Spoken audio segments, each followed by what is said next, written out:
الذين آمنوا ولم يلبسوا إيمانهم بظلم أولئك لهم الأمن وهم مهتدون.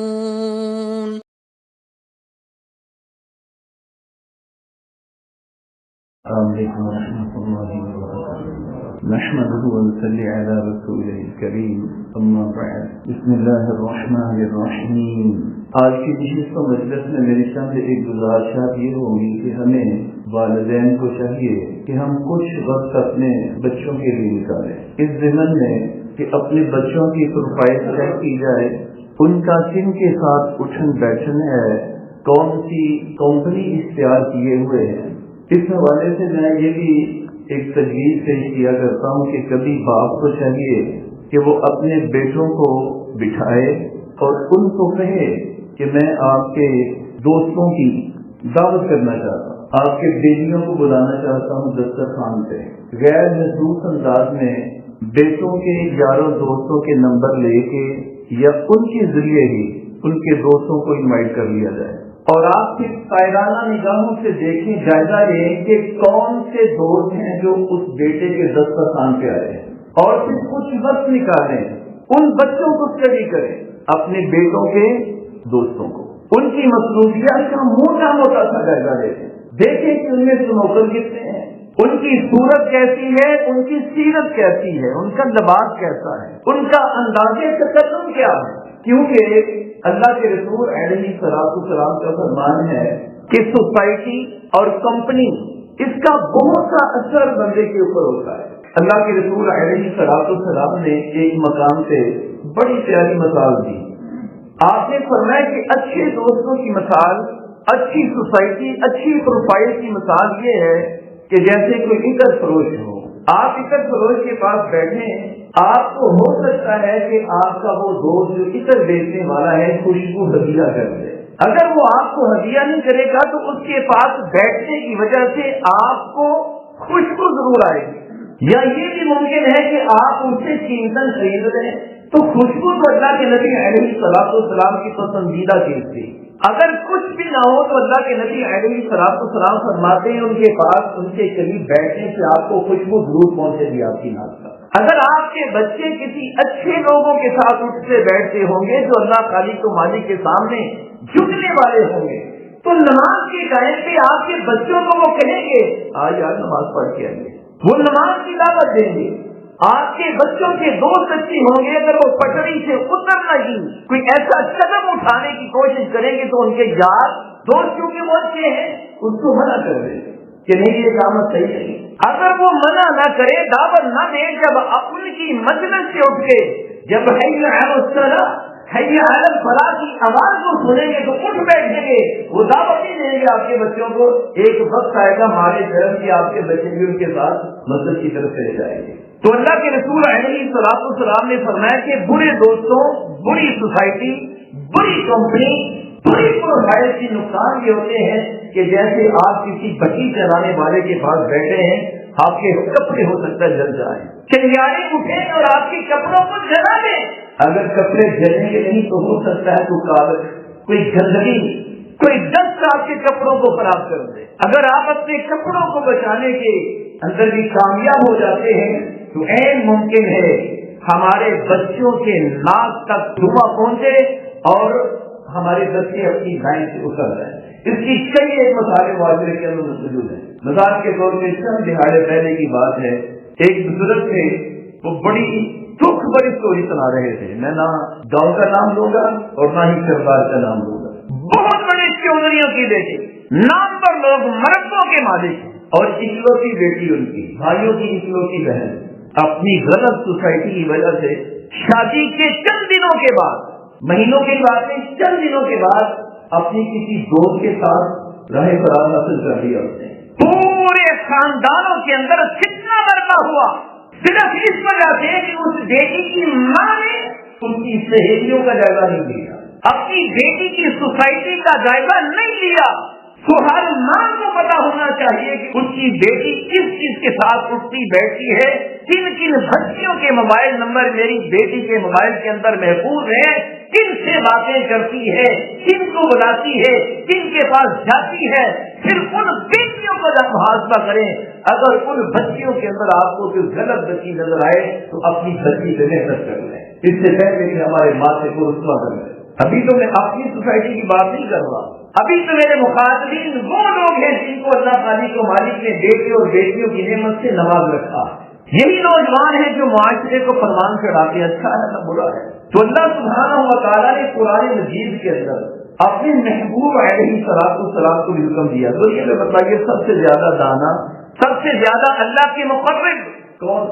اللہ کے رسول علیہ السلام. اب جمعہ کے دن سورہ آپ پڑھتے ہیں اللہ کی وجہ سے. اللہ سبحانہ و تعالیٰ نے اپنے محبوب پیغمبر آخر الزمان کو بھی حکم دیا قرآن مجید کے اندر، وَاصْبِرْ نَفْسَكَ مَعَ الَّذِينَ يَدْعُونَ رَبَّهُم بِالْغَدَاةِ وَالْعَشِيِّ يُرِيدُونَ وَجْهَهُ.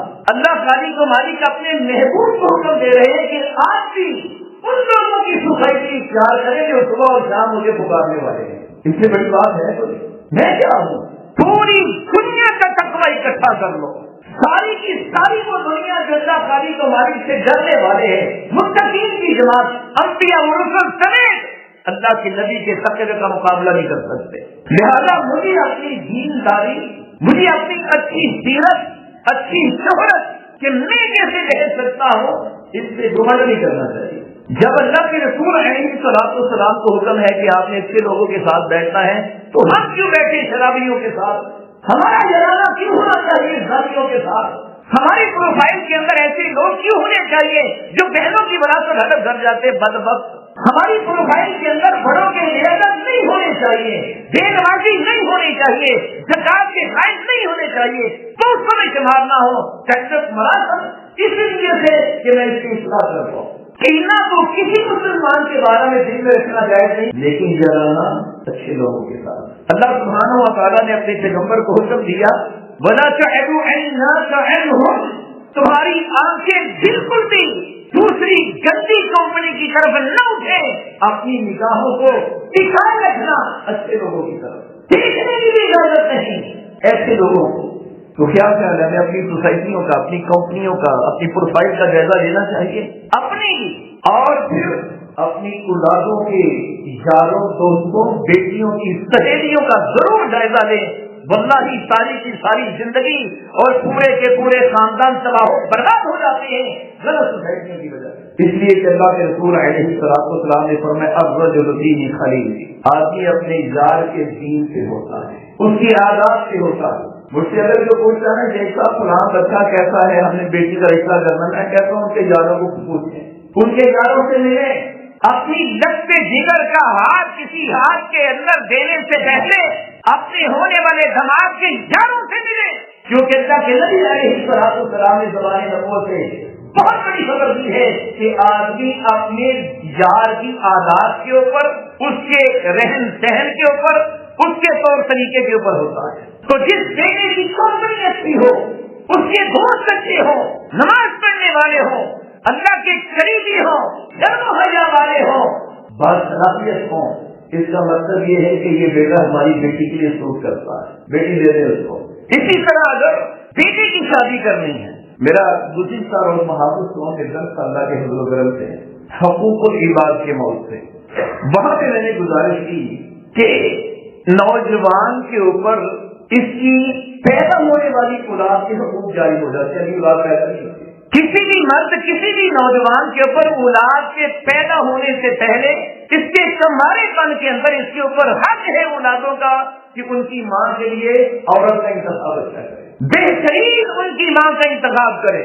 مجھے وہ نام بھول گیا، ہمارے اسلاف میں ایک آبریت میں سے تھے، کوئی پہلے دور کی بات ہے، ان کا اپنے بیٹوں کے ساتھ اولاد کے ساتھ تھوڑا سا اختلاف ہوا. تو جانتے ہیں باپ نے اپنے بیٹوں کو احسان کیا جتلایا، اور اس میں کوئی طرح کباہت نہیں جتلا سکتے احسان یہ والا. باپ اپنی اولاد سے مخاطب ہو کے کہتا ہے کہ تم تو میرا یہی احسان نہیں دے سکتے کہ میں نے جب شادی کی تو تمہاری ماں کا انتخاب اچھا کیا. تو بیٹوں کی اگر شادی کرنا چاہتے ہیں تو اپنی ہونے والی بہو کی سہیلیوں کا جائزہ لیں کسی طریقے سے. میرے بات کرنے کا مقصد یہ ہے کیونکہ اللہ کے نبی نے فرمایا الرجل ذی خلیلی، دوست اپنے دوست کے طور طریقوں کے اوپر ہوتا ہے. جیسے دوست، جیسی کمپنی، جیسی سوسائٹی، جیسی پروفائل، ویسا وہ ہوتا ہے. لہذا جس لڑکی کی، جس خاتون کی سوسائٹی اچھی ہے، ان کی سہیلیاں اچھی ہیں، باپردہ ہے، شرم و حیا والی ہے، نمازی ہے، اس کا مطلب یہ ہے کہ یہ بیٹی ہمارے بیٹے کی سوٹ کرے گی جس نے ہماری نسل کو آگے بڑھانا ہے. یہ بڑی بھاری بینی سے سوچنے والی باتیں ہیں.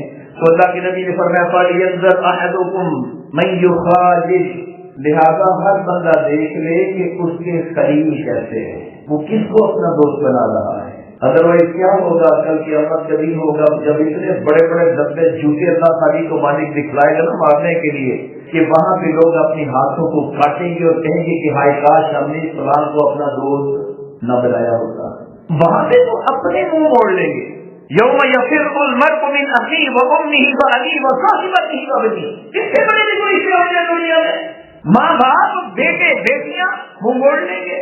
آج جو خاتون کھانا آپ کے بغیر کھانا نہیں کھاتی، آپ کی تقریر پہ بھیڑ ہو جاتی ہے، اٹھاتی ہے فون، کہاں ہے آپ، موبائل بند ہو، اس کے دوستوں کو کہتی ہے میرے میاں صاحب کہاں ہیں. یہ بھی کل قیامت سے بھی بھاگ جائے گی ہمارے سمجھ سے. آج جس خاتون کے لیے ساری زندگی آپ دبا دیتے ہیں، صبح سے شام پردیس کاٹتے ہیں، لمبے لمبے سفر کرتے ہیں کہ میں نے اپنی گھر والی کو سہولتیں فراہم کرنی ہے، روشنی مہیا کرنی ہے، اچھا گھر پرووائڈ کرنا ہے، اس کو ایک یہ نعمت دینی ہے، وہ نعمت دینی ہے. آپ ہی کل قیامت کے دن بیوی کو دیکھیں گے بھاگ جائیں گے. کوئی کسی کے کام تو کیا یہ دو کام آ جائیں گے دنیا میں؟ بلّہ ہی وہ سوسائٹیاں آپ کو پیدا دے گی جو اچھی ہوگی دنیا کے اندر. لہٰذا اللہ کے رسول علیہ السلام نے ترغیب دی مجھے آپ کو. اللہ کے نبی نے فرمایا فَلْيَنْظُرْ أَحَدُكُمْ مَنْ يُخَالِلُ، لہذا دیکھ لو ہم نے آپ میں ہر بندہ دیکھے کہ وہ کس کو دوست بنا رہا ہے، کن کے ساتھ ان کا اٹھن بیٹھن ہے. المرء مع من احب، اللہ کے نبی نے زبان نبوت اللہ کی وحی کے ساتھ خبر دی کل قیامت کا دن ہوگا. دنیا کے اندر جن لوگوں کے ساتھ محبت ہوگی، جن لوگوں کے ساتھ اٹھن بیٹھن ہوگا، سوسائٹی اختیار کرتا ہوگا، اللہ کے نبی فرماتے کل قیامت کے دن بھی ان کے ساتھ کھڑا ہوگا. اگر میں نمازی ہوں نا، میرے یار زانی ہیں، اللہ کے نبی فرماتے میں زانیوں کے ساتھ کھڑا ہوں. اگر چوروں ڈاکوؤں کے ساتھ اٹھن بیٹھن ہے، آپ نے چوری نہیں کی، دھوکہ نہیں کیا، اللہ کے نبی کے فرمان کے مطابق آپ چوروں ڈاکوؤں کے ساتھ کھڑے ہوں گے ڈاکٹر کے ساتھ. اگر میرا اٹھن بیٹھن نمازیوں کے ساتھ ہوگا، بارش لوگوں کے ساتھ ہوگا، شرم و حیا، ادب و احترام والے لوگوں کے ساتھ ہوگا، خیر کو بانٹنے والوں لوگوں کے ساتھ ہوگا، میرے اندر اگر کوئی سستی رہتی گئی تو میرا حشر کے ساتھ ہوگا. اللہم اجعل منہم، اللہ ہمارا شمار کچھ نہیں کرنا ہے. تو اللہ کے رسول علیہ السلام نے فرمایا المرء مع من احب، کل قیامت کے دن بندہ ان لوگوں کے ساتھ کھڑا ہوگا جن کے ساتھ دنیا کے اندر محبت کرتا رہا. لا تصاحب الا مؤمنا، اللہ کے نبی فرمایا تمہارا کوئی یار نہیں ہونا چاہیے، تمہارا کوئی ساتھی نہیں ہونا چاہیے، تمہارا کوئی حبیب نہیں ہونا چاہیے. الا مؤمنا، مگر دیکھنا کہ جن کے ساتھ بھی اٹھنا بیٹھنا وہ مومنوں کی جماعت ہو. کن کی جماعت ہو؟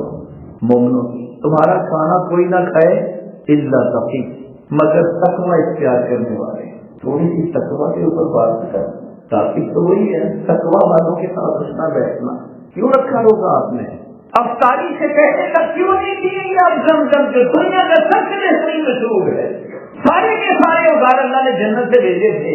اللہ کے نبی کا جب وہ قلب اثر نکال کے اس کو مزید پاکیزہ کرنا تھا تو پانی کون سا استعمال ہوا تھا اللہ کے نبی کے 2 مرتبہ زندگی میں، بچپن میں اور ایک معراج میں جانے سے پہلے؟ زمزم. آپ کے سامنے افطاری سے پہلے رمضان میں روزے کی حالت میں زمزم بھی پیش کر لیا جائے تو آپ کے لیے پینا حرام ہے. دنیا کا بہترین کھانا حلوہ کھجور میں کہا کرتا ہوں، اگر پیش کر لی جائے تو کھا لیں گے. مغرب کی نماز کے لیے مغرب کی اذان سے پہلے جب آپ وضو کرتے ہیں، کوئی بندہ ایسا ہے جو پانی کولی کرنے کے بغیر جس کا وضو کمپلیٹ ہوتا ہو؟ ہے کوئی؟ ہاتھ دھونے کے بعد دوسرا عمل کیا ہوتا ہے؟ منہ میں اس وقت شدت کی پیاس ہوتی ہے. کیا کسی نے آج تک ایک قطرہ بھی اندر جانے دیا؟ کیوں؟ کس احساس کی بنیاد سے؟ کوئی دیکھ رہا ہوتا آپ کو؟ واللہ دیکھ بھی رہا ہو تو کسی کو کیا خبر کس نے پانی کا گھونٹ لیا ہے کہ نہیں لیا؟ اللہ سے ڈرنے کا چوٹی کا مقام وہ ہے کہ آپ کو شدت کی پیاس بھی ہو، منہ میں پانی بھی ڈالے اور ایک قطرہ بھی حلق سے نیچے اترنے نہ دے۔ احساس کیا ہے؟ اللہ دیکھ رہا ہے، میں روزے میں ہوں، اللہ نے منع کیا ہے۔ تو یہ وہ احساس جو اللہ ہماری ساری زندگی میں ہمارے اندر دیکھنا چاہتا ہے، لعلکم تتقون، یہی ہے وہ تقویٰ۔ تو اللہ کے رسول علیہ السلام نے فرمایا تمہارا کوئی یار نہیں ہونا چاہیے، تمہارا کوئی بیٹی نہیں ہونا چاہیے، تمہارا کوئی دوست نہیں ہونا چاہیے، تمہارا کوئی ساتھی نہیں ہونا چاہیے، تمہارا کوئی حدیث نہیں ہونا چاہیے، الا مومنا، مگر مومن ہو، اور کوئی تمہارا کھانا نہ کھائے الا شقی، مگر وہ لوگ جو یہ احساس کے مالک ہیں ساری زندگی کے لیے۔ رمضان کے مہینے کے لیے بدقسمتی سے اللہ کی قسم ہے، ہر رمضان میں اللہ کی توفیق سے اکثر یہ بات کرتا ہوں اور ہاتھ بھی جوڑتا ہوں، ہاڑے بھی ڈالتا کہ یار خدا کے لیے کچھ اپنے آپ کے ساتھ مخلص ہو جائے۔ رمضان میں چونکہ درود چلتے رہتے ہیں، خوشی اور غمی میری ذاتی کیفیت میری ہوتی ہے، میری ذاتی کیفیت خوشی اور غمی۔ خوشی اس بنیاد سے ماشاء اللہ لاکھوں بار کر جاتی ہے، غمی تکلیف اس بنیاد سے ہوتی ہے کہ یہ چاند آتا ہے اکثر چلے جائے گی۔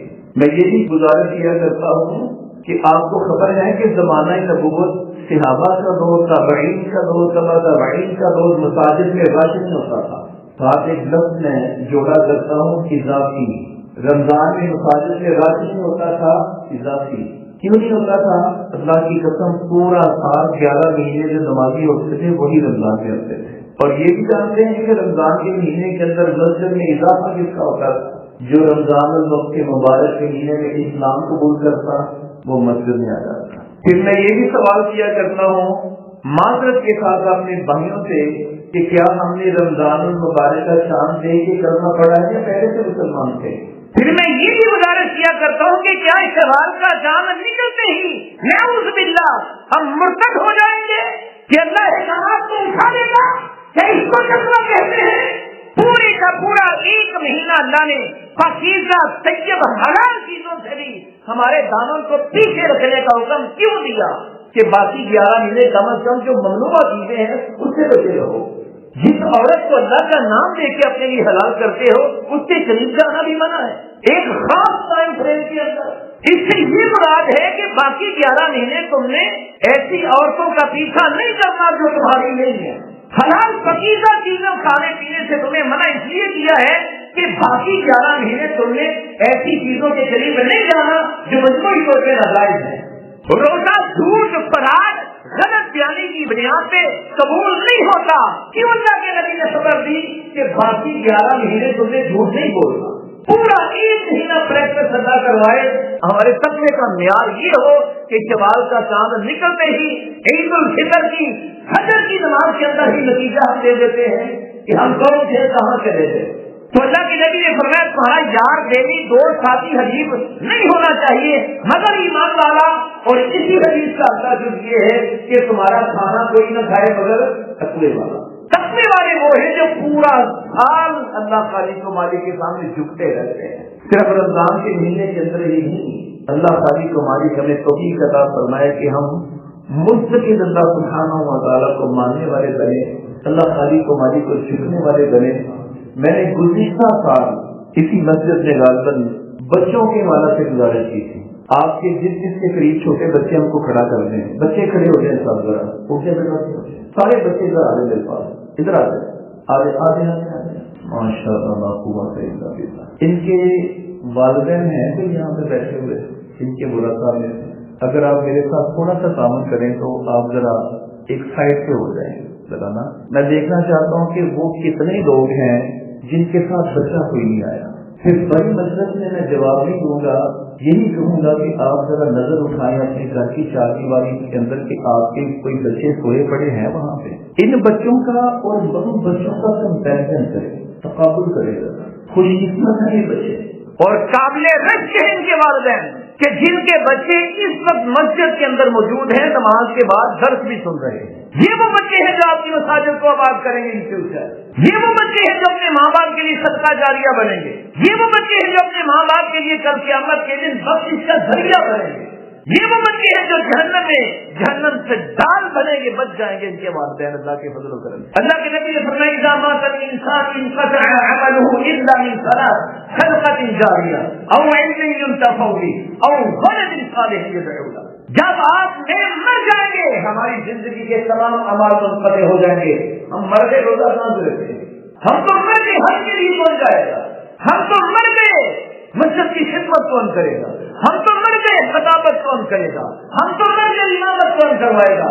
سارے عمل کر جائیں گے. لیکن اللہ کے نبی نے فرمایا 3 باقی بچیں گے اگر زندگی میں کیے ہوں گے. سب سے پہلا صدقہ جاریہ او علم ينتفع به، ایسا علم چھوڑ کے بڑا ہے جس سے لوگ فائدہ اٹھا رہے ہیں. او ولد، ایسے بچے، او ولد صالح يدعو له، ایسی اولاد چھوڑ کے مرا ہے جو صالح ہے، جو اس وقت مسجد کے اندر موجود ہے. مشہور اللہ کے نبی نے بات کی. یوں تو بڑے 10-20 بچے بھی ہوتے ہیں، لیکن اللہ کے نبی نے فرمایا جو صالح ہوگا، نیک ہوگا، اچھا ہوگا، نمازیں پڑھنے والا ہوگا، جو آپ کا بیٹا، آپ کی بیٹی شرم و حیا کی مالک ہوگی، آپ کا بیٹا شرم و حیا والا ہوگا، اللہ کے قریبی ہوگا، سارے چھوڑ کے مرو گے تو یہ تمہارے لیے پیچھے سے کچھ نہ کچھ بھیجتے رہیں گے. تیسری کی بنیاد پہ اللہ تعالی کو مالک جنت کے اندر تمہیں بچاتا رہے گا. اللہ کے نبی نے فرمایا، آپ نے فرمایا کہ جنت میں اچانک اللہ تعالیٰ کسی کے درجے کو بلند کر دیتا. مثال آپ یہاں پہ بیٹھے ہوں، میں آپ میں سے کسی کو کہیں بھائی آپ تشریف لائیں، میں اٹھ جاؤں اور یہ کرسی پرووائڈ کرتا ہوں، بتائیے عزت ہوگی کہ نہیں ہوگی؟ اللہ کے نبی علیہ السلام فرماتے ہیں اللہ تعالیٰ جنت میں سے کسی کا اچانک درجہ بلند کر دیتا ہے تو وہ اللہ سے پوچھتا کہ اللہ کیوں کیا ہے؟ اللہ خالق کو مالک کے جواب میں کہتے ہیں کہ تمہارا فلاں بیٹا نہیں تھا اور پھر فلاں بیٹی نہیں تھی تمہاری؟ ہاں اللہ فرمائیں گے اس نے تمہاری بھی بخشش کی دعا کی ہے، اس نے نماز پڑھی ہے، اس نے فلاں نیکی کا کام کیا ہے، تو ان کی وجہ سے ہم نے تمہاری سمجھی فرما دی. میں گزارش کیا کرتا ہوں کہ اگر ماں باپ کو اپنا نام سنوانا چاہتے ہو خالق و مالک سے، نیکی کر لو، نماز پڑھ لو. اگر مر چکے ہیں رخصت ہو چکے ہیں، اگر ان کو میسج پہنچانا چاہتے ہو، ان کو اپنی نیکی کہ آپ نے ان کے لیے نیکی کی ہے، دعا کی ہے، اس کی خبر پہنچانا چاہتے ہو، اور خبر دینے والا کون؟ اللہ خالق و مالک خود. میں اس دن میں ایک مثال بھی دیا کرتا ہوں. میں نے پردیش کا تھا 8 سال مکہ مکرمہ میں رہا ہوں. یہاں پہ کچھ پردیسی ہوں گے، وہاں پہ آپ بیٹھ جائیں، اللہ تعالیٰ آپ کی عمر دراز فرمائے، اللہ تعالیٰ آپ کی دین دنیا بہتر فرمائے، آپ کو آپ کے والدین کے لیے صدقہ جاریہ بنائے. پردیش میں بس نہیں ہوتا ہی ہے، ایک کمرے کے اندر 2 4 5 10 افراد بھی مل کے رہتے ہیں، خرچہ کنٹرول ہو جاتا ہے، میس سسٹم ہوتا ہے. اور ایسا بھی ہوتا ہے کہ ایک کمرے میں بسا اوقات ایک ہی محلے ایک ہی شہر کے لوگ رہتے ہوتے ہیں. اور سعودی عرب میں تو ہر جمعے کا سسٹم چلتا رہتا ہے. تو ایسا تو عموماً ہوتا رہتا ہے مکہ مدینہ کے اندر کہ کوئی اگر حاجی صاحب جاتے ہیں نا تو وہ اپنے محلے داروں کو ملنے کی، اور لوگوں کو بھی پتا ہوتا ہے کہ یہ فلاں صاحب جا رہے ہیں تو وہ اپنے بیٹے کے لیے جوتا، کوئی سوٹ، کوئی مٹھائی کا ڈبہ، جو بڑی قیمت کی چیزیں ہوتی ہیں. کبھی ایک دور ہوتا تھا وہ سربت اور باٹا کی کٹ بڑی جاتی ہوتی تھی سبزی کے اندر، حرم سے چوری بھی ہو جاتی تھی بڑی کھانی سے. بہرحال ایک بندہ حاجی جائے اور کمرے میں پہنچے، 4 5 لوگ سارے اس کو ملنے والے ہوں، تو وہ کہیں جی ڈاکٹر عدنان صاحب جی آپ کے بیٹے نے سوٹ بھیجا ہے، عبد الرحمان صاحب آپ کے بھائی نے یہ جوتے کا جوڑا بھیجا ہے، جی آپ کے لیے یہ مٹھائی کا ڈبہ ہے. ایک بندہ چپ کر کے بیٹھا ہو اور منتظر ہو، اسی محلے کا ہو، وہ حاجی سے پوچھے انتظار کر کر کے بیچارہ کہ بھائی صاحب میرے کا فرد نہیں ملا تھا، آپ کے بھائی بھی ملے تھے، آپ کا بیٹا بھی ملا تھا، تو پھر انہوں نے میرے لیے کوئی چیز، کوئی پیغام نہیں، کوئی چیز نہیں بھیجی آپ کے لیے. وہی اس پردیسی کی جو کیفیت ہوتی ہے نا، وہ پردیسی کا یہاں پہ جس کے ماں باپ جا چکے ہیں، پہلے تو ہمیں یہی خبر نہیں کہ وہ جنت میں ہے یا جہنم میں ہے. اگر جہنم میں ہے تو بہت زیادہ محنت کی ضرورت ہے. میں بحیثیت اپنے باپ کا، ماں کا بیٹا، اللہ کی قسم آج یہاں پہ بیٹھ کے جیتے جی محنت کر کے تنوع کر کے چھپا کے اپنے آپ کو اللہ کے دین کے اندر ان کو جنت سے نکلوا کے جنت دے سکتا. اللہ نے یہ فرض دیا مجھے، حاصل ہے مجھے بہترین بیٹا.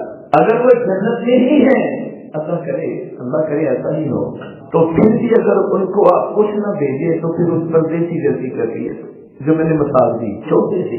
اس کو سمجھیں. جب اللہ خالق و مالک وہاں سے جواب دیتا ہے کہ تمہارے فلاں بیٹے بیٹی نے تمہارے لیے یہ نیکی کی ہے، تمہارے لیے بخشش کی مغفرت کی دعا کی ہے، اس نے تمہارے یاروں دوستوں کے ساتھ صلہ رحمی کی ہے، اس نے تمہارے ملنے جلنے والوں کے ساتھ نیکی کی ہے، جس وجہ سے ہم نے تمہارا درجہ بلند کر دیا ہے، تو نیچے جنت میں اس جگہ پہ بیٹھے بیٹھے لوگ سوچتے ہوں گے کہ یار ہم بھی چھوڑ کے ایسے اپنوں کو کچھ نہیں کیا. اللہ کرے کہ میں اپنی بات کو سمجھاتا ہوں.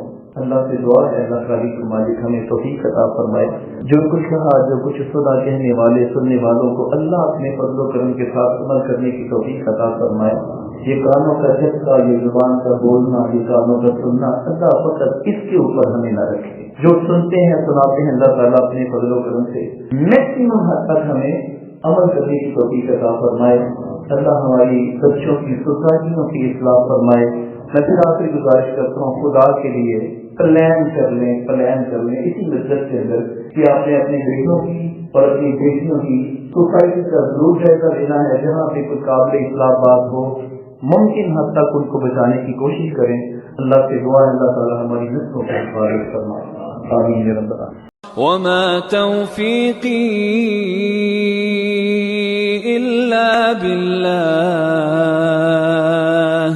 عليه توكلت وإليه أنيب.